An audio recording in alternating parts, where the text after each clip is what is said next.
Hey everyone, thanks for logging in. Pretty excited about this session today. We're welcoming Stijn on our webinar for a fall webinar series. And today Stijn is going to talk about scaling smarter in 2026. And the topic of the webinar is to grow your SaaS without growing your headcount. So yeah, I'm Antoine. I'm one of the fractional CMO at Kalungi. I'm leading the fractional CMO team, and I'm excited about the discussion today. Mike is yours, Stijn. Thank you, Antoine, and thanks everyone for tuning in and making time for this topic. Time is the most valuable thing we have. We cannot make more of it. And when we look back at either a job or a day or our life, we usually think of what we were able to accomplish, what we are able to leave behind, what we did with our time that was meaningful for us. In that, with that dimension. And today, a lot of what we'll talk about is in that context. Time is also the measurement that you use to often understand how many people you have in your team, what those people do for your marketing function, for your clients, for your colleagues when you're helping each other.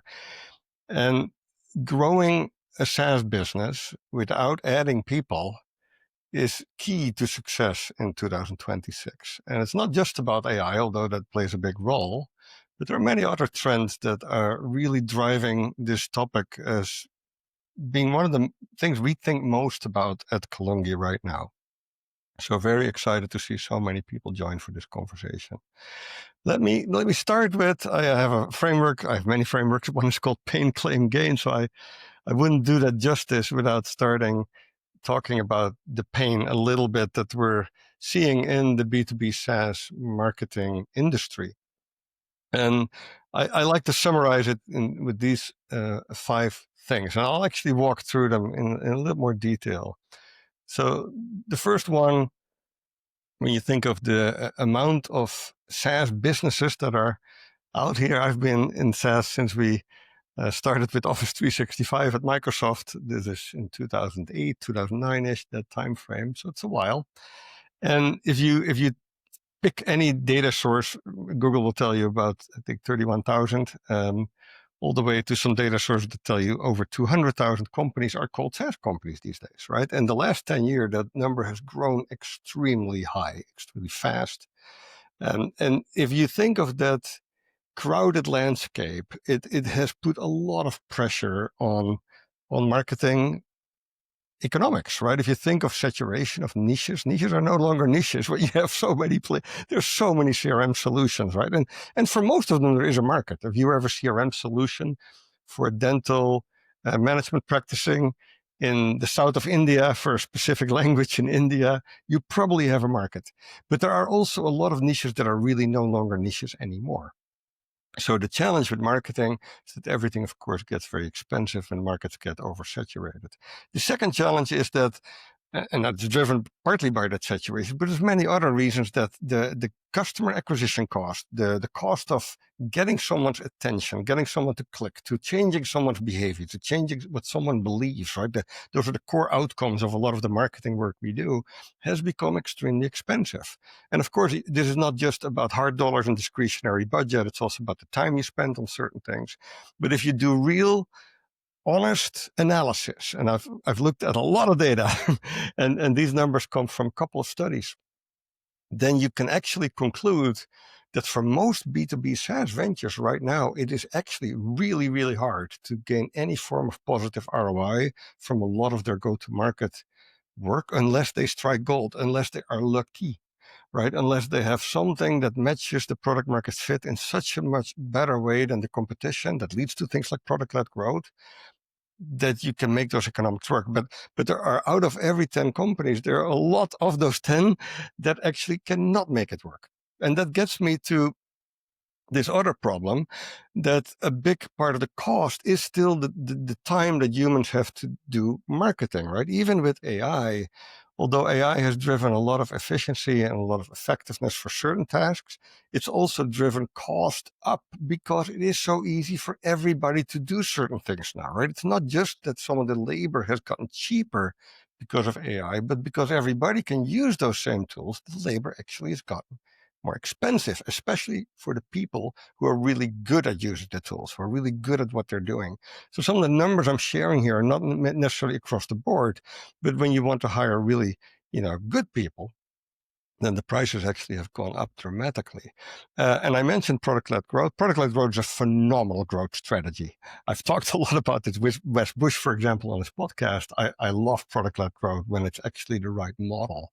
What I've also seen happen is that it gets overhyped a little bit, and that companies who are better suited for a marketing-led growth strategy or a sales-led growth strategy because it fits their ACV better, it fits the complexity of their solution better, it fits the way their customers buy better, they crack their teeth on product-led growth, because the challenge with product-led growth, although the concepts are really strong and the economics, if it works, are really beneficial, it also means you need a product leader, you need engineering that can actually build product that fits the needs of a product-led growth go-to-market, right? That is actually commercially optimized for fast value creation with your users, for fast feedback cycles, etc., for the integration of customers experiencing value in a commercial way in the way they experience the product. And a lot of companies in the last 5-6 years have actually tried, but have failed because they were just not able to execute PLG in the way it was intended. And it's just it's not a shortcut, right? It's a different way of driving growth. The fifth one, the last one, is that we're still suffering in marketing from a tendency to hide behind vague reporting. People ask, how many MQLs did we get last week? There's many marketers who don't answer with a number, they answer with a sentence or a paragraph or a report or clicking around on a HubSpot screen. And that's just no longer viable. That's no longer acceptable, right? Marketing leaders, marketing team members, marketing agencies really need to take accountability for results. But these 5 things, they basically are adding up to a real crisis. And I published a book about it actually today. I wanted to do it before our webinar, the marketing cost crisis.com, if you want to check it out.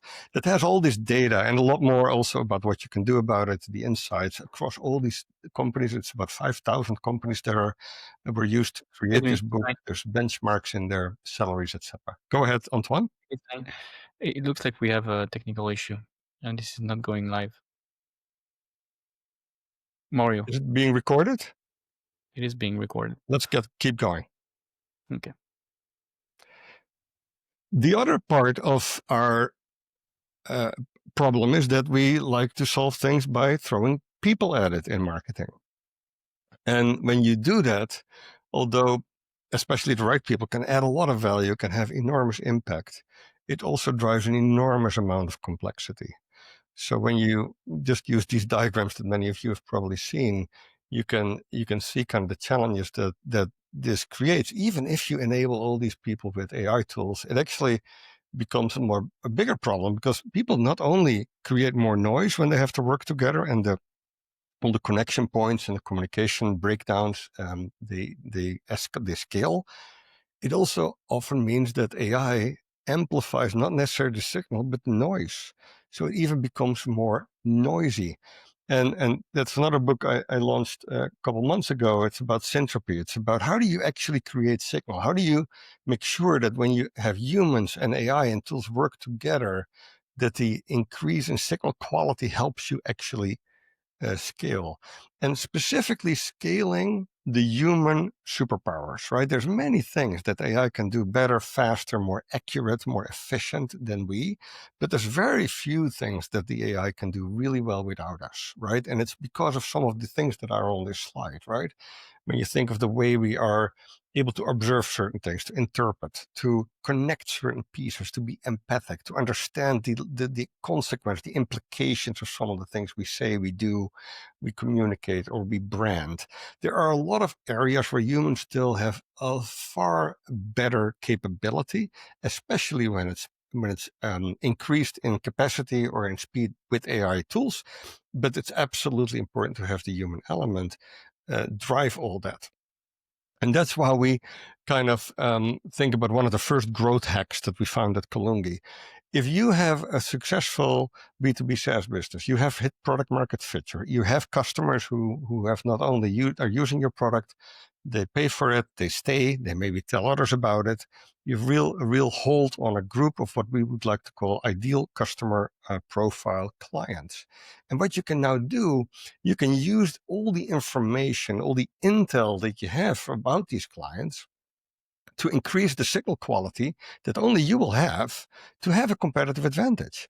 If you think of all the customer conversations that your customer success team has, the prospect calls that your sales team has, the support calls, the insights that you get from the users using your product, right? The stories that customers tell you in a customer testimonial interview, the behavioral data, right, on the website that where people click around, and of course, all the data in your databases, etc. If you think about how rich that signal is if you use it, especially when you use it unchanged, right? And you capture it at the source. Ideally, you turn, for example, sales calls into human transcribed quality transcriptions. Machine transcribed is also pretty good, but sometimes getting it human transcribed might even be better because your signal will be so clear. Now your ability to turn that into content, to turn that into better product, to turn it into new sales capabilities, new sales enablement tools, a better positioning, it will be unmatched by your competitors who don't have that signal, who don't have those customer conversations every day that you have with your ICP. So this is an enormously important part of how you scale without adding people. We at Kalungi, we like to turn this into what we call your kind of your core knowledge base. That is the signal that you then use to use in projects in an LLM or in other AI tools that you can then use to scale. But you have to make sure that that signal is extremely rich and extremely clear and extremely sharp. Here I summarize a couple of the things that I just mentioned. I'm showing you actually a notebook LM, a Google version of a project, right? ChatGPT, these would be projects in Claude as well. There's many ways to do this. There's ways to do this that are much more server-centric, where you have a lot more control of your data versus using the public side of an LLM. And those are all viable. I'm just showing you an example that's relatively easy. So this is a notebook LM in Google, where we, for Kalungi, have stored over 500 phone calls of our sales team, BDR calls, account executive calls, proposal presentations. Of course, we filter out all the client specific information, make it anonymous. But then this is a huge, enormous, rich treasure of what do our clients look for? What do they like when we present to them? Do they have more questions about? What are the things that are really painful for them? So if you add to this our positioning documentation, our ICP information, our current customer list, things like our brand voice, our brand visuals, the rich tool set that you get to turn this into extremely powerful materials, powerful strategy is very valuable. But you have to make sure that signal that you start with is extremely clear, because if you don't, you're just going to turn this into noise, right? So the next part is when you do work with your team, because time is this most important resource you have, you can't make more of it. I found I've been in marketing for 20 years, that the most important question I still ask almost every day in multiple meetings is, should we actually be doing something? And I don't like the question, what problem are we trying to solve? I think that's a little bit of a deadbeat and type of, challenging someone who's maybe making a really important point for them. And it sometimes sounds a little condescending, but there are two other questions that are a good version of that. And that is, what is it for and who is it for, right? Do we understand what it is that good would look like if we do this? What would be the outcome that we're producing, the legacy we're trying to create? And do we understand who we are doing this for? Do we understand who is the ultimate audience? Who will have to benefit for this to be successful? And when you ask these two questions, before you start meaningful and time-consuming work, before your team starts to spin up their wheels and their activities, it is an extremely powerful framework to ask yourself first, should we actually start this? Once you've done that, I like to point to something that was actually launched with the T2D3 book many years ago. And then Antoine and I are actually working on another book that's coming out soon that's going to go much deeper into these aspects. But you have to ask yourself, if we decide we're going to do this, who is best positioned to do so, right? Is it me? Is it someone else on the team? I'm not going to go deep into this model. It's not about, not as much a topic for today. This is an older framework, but it's really important to understand who in the team is best suited to do something, and sometimes delegating it to someone for whom it might be a challenge, but it might also be a lot more interesting. It will give them more energy. Is a great way to scale your team. But today, of course, we have a new version of this. We have to ask ourselves not only who, as in other people, should do this, but is there a machine that could do the work? And for that, we created something new. I call this the Syntropy Matrix. It's in the Syntropy book. There's also a blog about it that is shared on the Kalungi.ai website. And this is a model where you basically plot all the work that you spend your time on as a team, as an individual marketer, as a leader. And you basically rate it. Let's take a scale from 1 to 10 along 2 axes. The first one is this work actually very valuable or not, right? It's the vertical axis that you see here. And there's nothing new there. It's not about AI, of course, but it's just an exercise to make sure you're ranking things according to the value that the work creates. But then the new dimension that we added is how much human expertise, human unique superpowers is required to actually do this work, right? And if you think, let's talk about some examples. If you just have to write some email copy, maybe that is a little more to the left. But if you interview a customer and you're trying to get that customer to say things that might require you to use the power of silence, to use the power of really advanced journalistic skills, then that's a very human thing, right? So it would move more to the right on this spectrum. So that's really what this model is. And our team did this. We did this in multiple parts of our business, but you can do this in every marketing team to really try to understand which of the work we do might be best to actually automate and scale. Upper left quadrant. What things are maybe better to either rethink? Should we actually be doing this? Should we do less of it? The lower right quadrant. Or are there things that are not valuable and they're actually easy to do with tooling like an LLM? And then we should maybe not do them at all. Why would we do that? We're not really adding any value. So that's an important tool. Then the next one is, once you've started something, so you say, hey, I know this is important. I know who's it for. I know what's it for. I've thought about who should do the work, right? Both from a people perspective and also from a machine AI perspective. I understand how this work can best be accomplished. Then the next question we like to ask is, when should I stop? And stop, not as in the normal word stop, but S-T-O-P, an acronym that we have developed to basically talk about, when do you standardize the work? When do you make it into a template? When do you think the template will be used by so many other people that it's worth getting their feedback and optimizing it so that you may even be able to productize the work? So this starts by, when you do work, you ask yourself, do I think I will do this only once, or do I believe that will have to be done more than once, right? More often. And if it will be used more often, should you standardize it? And if you standardize it, will it be used by others, right? Is it worth making it into a template that others will have an easy way finding and an easy way using? So that's our stop approach. So you first ask yourself, should I actually be starting this work? But then also, how do I stop if it is work that should be standardized, productized, templatized, etc.? Another best practice that we have really embraced at Kalungi is that when we are doing human work and we're powering ourselves up with all kinds of AI capability, then the most important work is when we create new signal, when we create new insights, when we're answering a question that nobody else has answered yet, or that we hear this question a lot from our customers, from our prospects. Then we know that this is an important question.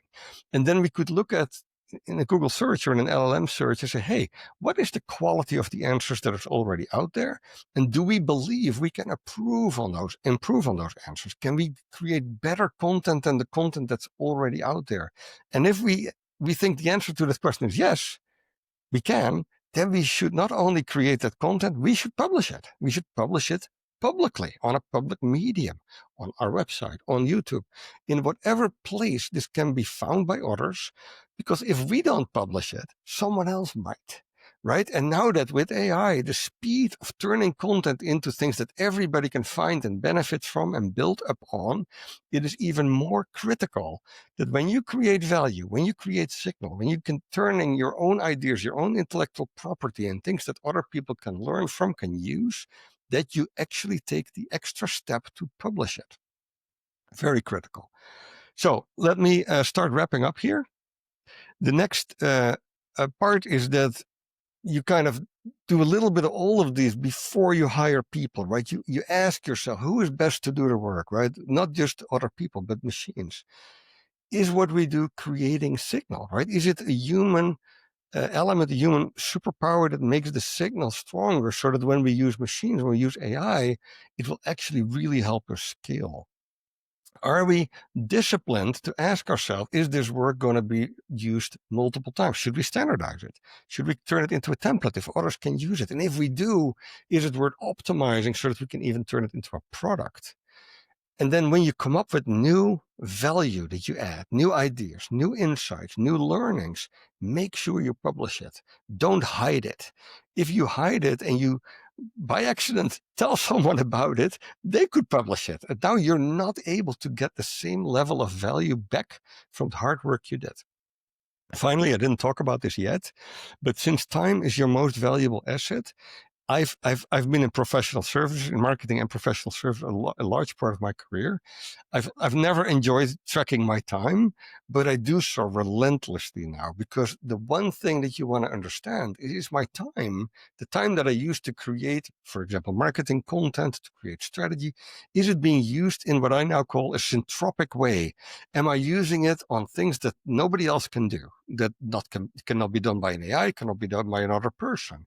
Is it work that I could standardize, could templatize, could optimize, and maybe even turn into a product? And if so, have I published it? So tracking your time is a great way to see how much your work is hitting on these other four things that will make your work go so much further, be so much more valuable, and ultimately be far less prone to be copied by others or be copied by AI tools. That's it for today. I want to open, we spent about half our time on the content. I want to open it up for questions. We have a good chunk of time. There's also a QR code here. We have an offer for you if you would like to talk more about these topics in a little more detail. Your company or business is probably just confidential things, so we expect you're not able to answer some of your questions here.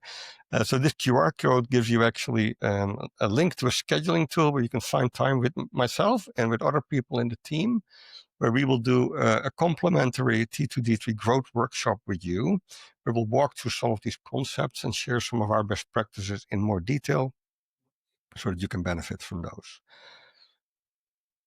I'll leave it at that. And let's see if we have some questions. And I'll end on a slide that also has some of the other published works by us, where you can find a lot of the details of the things I talked about today, especially in the Syntropy book that came out this summer, and in the book that came out today, Spending $2 to Make One.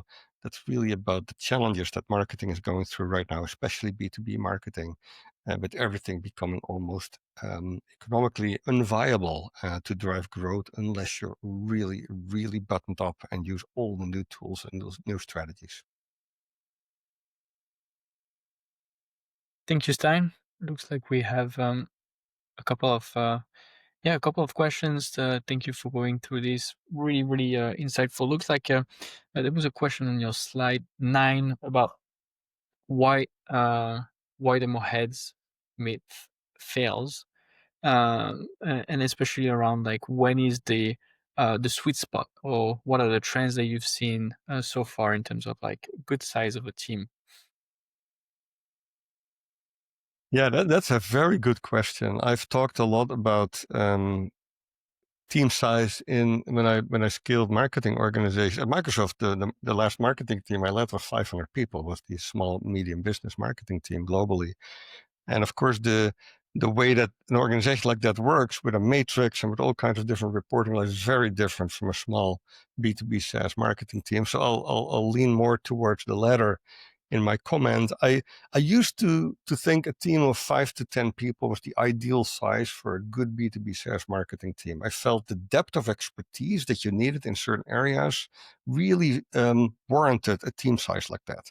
But all the talk about T-shaped marketers, right, that started probably 12, 13 years ago, and marketers that had really a very broad ability to do both HubSpot work and be able to do good writing and be able to do some advertising campaigns, that only would take you so far, right? So I always thought a team of about 10 people, and that's also what the Kalungi, the typical full service marketing team that Kalungi gives you when you outsource your marketing to us, consists of, because between good web development, great automation, good content development, influencer marketing, product marketing, between all those disciplines, you needed about 10 people. What I've now found, we did a lot of work on this the last year, especially when we wrote Syntropy, is that the ideal team size is probably closer to about four or five. Because with AI doing a lot of the grunt work, the actual writing, the spelling, the grammar, etc., or the creative process until you get to the real designer capability of turning all this creative work into something really sustainable, really holistic, really beautiful, requires a different skill set. That is a skill set that's harder to find, but you don't need as many people. So we've boiled it down to 4 roles that kind of summarize the 4 areas of marketing that we now feel are most critical. The first role is called the scribe. The scribe basically defines all the work that has to do with communication, whether it's written communication or audio. It could be a podcast, could even be the script for a video, but everything where we're trying to communicate, influencer marketing, public relationship, all those things that require really communication skills. The scribe role for us is the new center of that. And if this person is really good at using all the AI tools available, having great prompts, having great brand voice capabilities, then we feel that is a role that now could replace 2 or 3, 4 more specialist roles before. When we had a special PR person, you had a dedicated copywriter, you had a dedicated campaign manager to drive nurture campaigns. So that's the first role, the scribe. Then the second role, we call it the sculptor.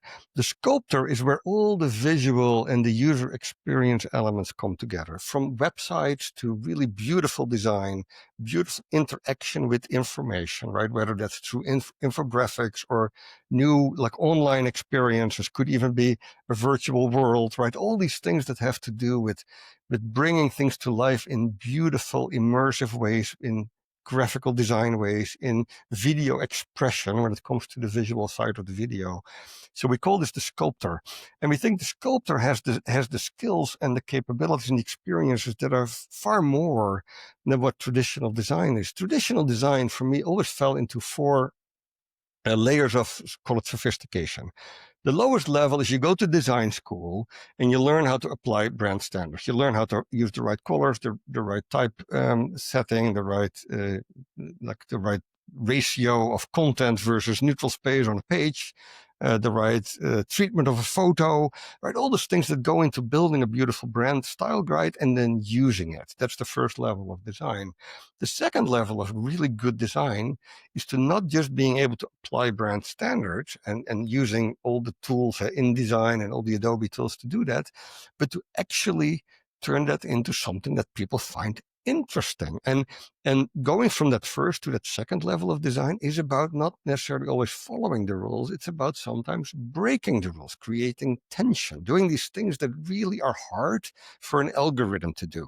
And that's where starting to come into this world that we call the sculpture, because the traditional level 1 design, applying brand standards, etc., that's what I see Figma do automatically when Figma turns your design into a beautiful looking website. It's applying the brand standards, the rules, the right colors, etc. But that second level of design, making it interesting, breaking some of these rules in a very conscious way, that's where still the human qualities of the sculptor come in. And then the next 2 levels of design for me are, can you as a sculptor also turn things into signal instead of noise, right? Because even if you're good at applying brand standards, you're good at making it interesting, you can still be very much the victim of trying to do too much, to try to service too many audiences in your design, right? So a really great designer knows what to cut, is a master at using Occam's razor and taking things away, right? Which is extremely hard to do that well without making it too simple. So that's the third level of design. So that's all in the sculpture. Then the third role that we see being critical in a modern marketing team, we call it the engineer. And the engineer is no longer the HubSpot expert who just is very good at creating sequencers or setting up the database fields correctly in the funnel of the database. All that work still has to be done, but we believe that a lot of that can be automated. At Kalungi, we actually, and we don't publish this, we don't sell this, but we have our own internal methodology called Kauri, where we basically set up HubSpot completely according to what a B2B SaaS company typically needs. The campaigns they need, the typical reports they need, all these things can be basically templatized, right, and automated. What you cannot really templatize is how all the different AI tools and the content communicate with each other, right? How do you use things like model context protocol and all these new ways of having AI and LLM and tools and content communicate with each other in new ways to turn workflows into completely new experiences, new replacements of human work that were completely impossible before. When we do creative work at Kalungi, for example, some of you have played around with Sora when you want to create images, or in MindJourney, or all these tools where you can do a lot of really good creative brainstorming. It's very hard to do that at scale without a little bit of automation. Right? If you want to get 80 or 100 versions of a logo, you'll end up doing a lot of clicking back and forth between Sora and copy pasting prompts, etc. So the engineer, this third role in our marketing team, will automate all that. Will make it easier for your team to actually not have to click around as much and copy things from your customer testimonial interview into the prompts that will allow you to turn that into a good email campaign. There's a lot of things that it can be automated, and the engineer is the person to really manage that. And then the fourth role, we call that the navigator. The navigator is basically the new CMO, the new chief marketing officer. It's the person who's really accountable to make sure that across the scribe and the sculpture and the engineer and everything that we do, that we're not creating noise, we're creating clear signal, and we're making that signal stronger over time. So when you think of strategy, when you think of understanding your ideal customer profile, making decisions about where you go to market, in what sequence do you do things, you're not doing everything at the same time. You're making conscious choices when it comes to product marketing, pricing, and packaging, positioning, of course. So that's the navigator. So we have these four new roles: the navigator, the scribe, the sculptor, and the engineer, that we believe is an ideal team size. You probably will have to add a couple of things here and there, but those could be maybe temporary resources. They could be tools. Ideally, you stick at that level. And if your organization is really big and you have multiple product lines, you're going after multiple segments, market segments, maybe you have multiple teams of 4, right? But getting a team of that size would be ideal, in my opinion. I don't know, Antoine, if that answers the question. No, that's a very comprehensive answer. Thank you, Stijn. I think this also opens the door to one other question, which is about when to stop and when not to stop. So you introduced the whole stop framework, which is standardize, templatize, optimize, and productize. But here you also opening the door to what should we stop and what should we not stop. And I would love to hear your a little bit more, or maybe a few more insights on when to stop and when not to stop. Yeah, I have a very simple rule. I'm a little older, in my 50s, so I don't have time to do the same work again and again and again. And I'm always impressed by the people, a lot of people in the Kalungi team, and my son. They're all in their 20s, and they still use their energy to make up for a lot of things where I cannot do that anymore. So I stop a lot more often than a lot of people in our team. But when I feel that something has to be done multiple times, I try to standardize it. I've made a real effort to, whether it's using ChatGPT or using other forms of templatization, because it's so easy to do this now with all the LLM tools, to at least make it easier for me to do something the second and the third and the fourth time. And now the jump towards thinking, hey, would this be worth templatizing? Would it be worth making this a little better, a little easier to use, a little easier to find so that others can benefit from it, is actually a lot easier than it used to be. So the bar for me to stop things, to standardize, templatize, optimize, productize, has gone down a lot. I find myself, like today I published a book. I've published multiple books in the last couple of months. And I've partly done that because a lot of the information that is either in blogs or in the podcast we've done It's just not as easy to find for people, as easy to use. So that's a form of productization. And I wouldn't be able to do that 5 years ago. It would just be too high friction, right? It would take too much work. So I would say err on the side of more versus less, things that you can consider standardizing and templatizing. This has also been a real journey for the Kalungi team. Our team has done a lot of really hard work.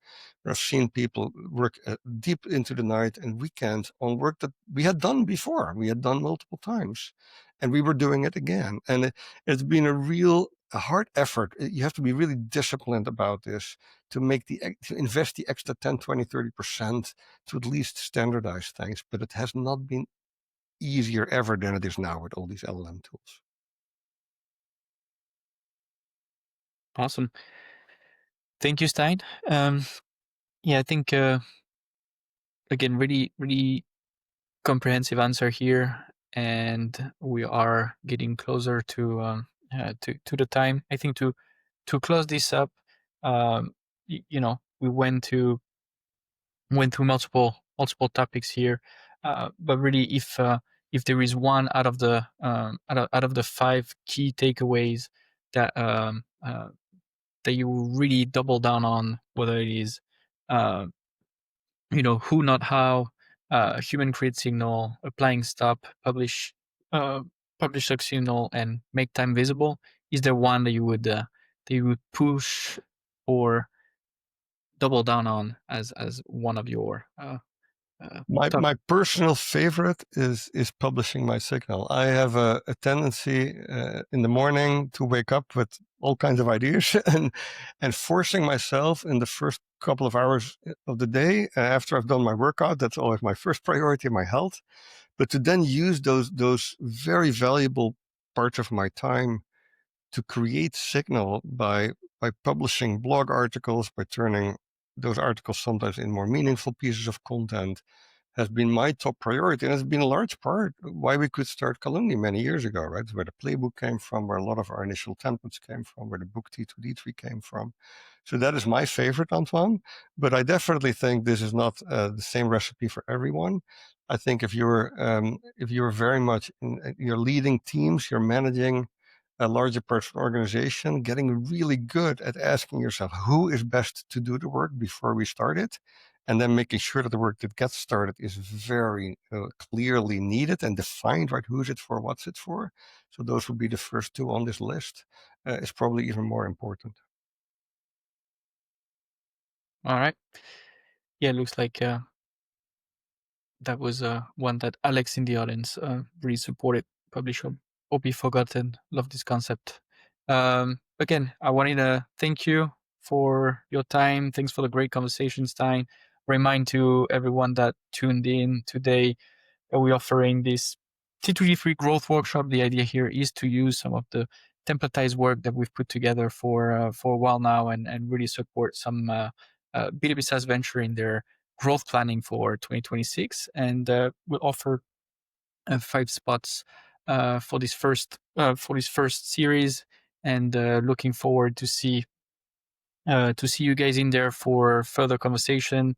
And if not, that would be it for today. Thank you very much, and hope to see you very soon. If you have any closing words or any questions, feel free to add.